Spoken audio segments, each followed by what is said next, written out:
सबसे बड़ा पुण्य। एक राजा बहुत बड़ा प्रजापालक था, हमेशा प्रजा के हित में प्रयत्नशील रहता था। वो इतना कर्मठ था कि अपना सुख, ऐशो आराम सब छोड़कर सारा समय जन कल्याण में ही लगा देता था। यहाँ तक कि जो मोक्ष का साधन है, अर्थात भगवत भजन, उसके लिए भी वो समय नहीं निकाल पाता था। एक सुबह राजा वन की तरफ भ्रमण करने के लिए जा रहा था कि उसे एक देव के दर्शन हुए। राजा ने देव को प्रणाम करते हुए उनका अभिनंदन किया और देव के हाथों में एक लंबी चौड़ी पुस्तक देखकर उनसे पूछा, महाराज, आपके हाथ में ये क्या है? देव बोले, राजन, ये हमारा बही खाता है, जिसमें सभी भजन करने वालों के नाम हैं। राजा ने निराशायुक्त भाव से कहा, कृपया देखिए तो इस किताब में कहीं मेरा नाम भी है या नहीं। देव महाराज किताब का एक एक पृष्ठ उलटने लगे, परंतु राजा का नाम कहीं भी नजर नहीं आया। राजा ने देव को चिंतित देखकर कहा, महाराज, आप चिंतित ना हो, आपके ढूंढने में कोई भी कमी नहीं है।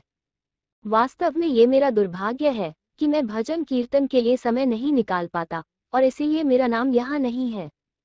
उस दिन राजा के मन में आत्मग्लानि सी उत्पन्न हुई, लेकिन इसके बावजूद उन्होंने इसे नजरअंदाज कर दिया और पुनः परोपकार की भावना लिए दूसरों की सेवा करने में लग गए। कुछ दिन बाद राजा फिर सुबह वन की तरफ टहलने के लिए निकले तो उन्हें वही देव महाराज के दर्शन हुए। इस बार भी उनके हाथ में एक पुस्तक थी।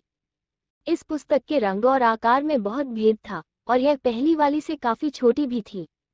राजा ने फिर उन्हें प्रणाम करते हुए पूछा, महाराज, आज कौन सा बही खाता आपने हाथों में लिया हुआ है?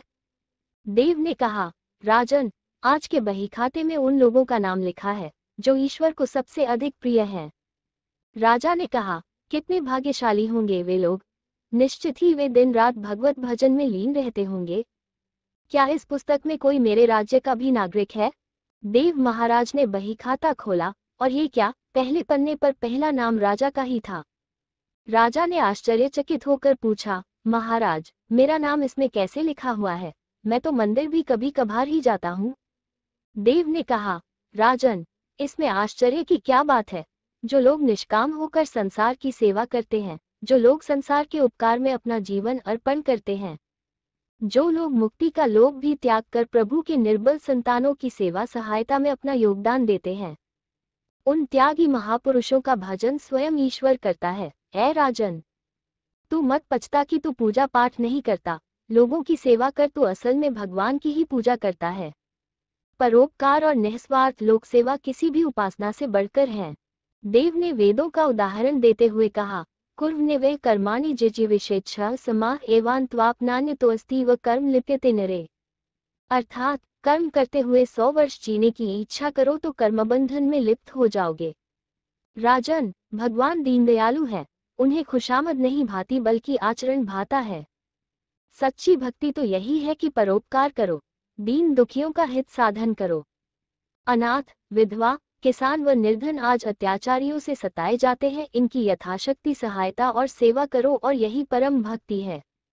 राजा को आज देव के माध्यम से बहुत बड़ा ज्ञान मिल चुका था और अब राजा भी समझ गया कि परोपकार से बड़ा कुछ भी नहीं और जो परोपकार करते हैं वही भगवान के सबसे प्रिय होते हैं।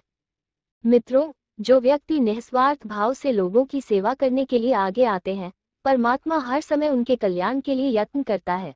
हमारे पूर्वजों ने कहा भी है, परोपकाराय पुण्याय भवति, अर्थात दूसरों के लिए जीना, दूसरों की सेवा को ही पूजा समझकर कर्म करना, परोपकार के लिए अपने जीवन को सार्थक बनाना ही सबसे बड़ा पुण्य है।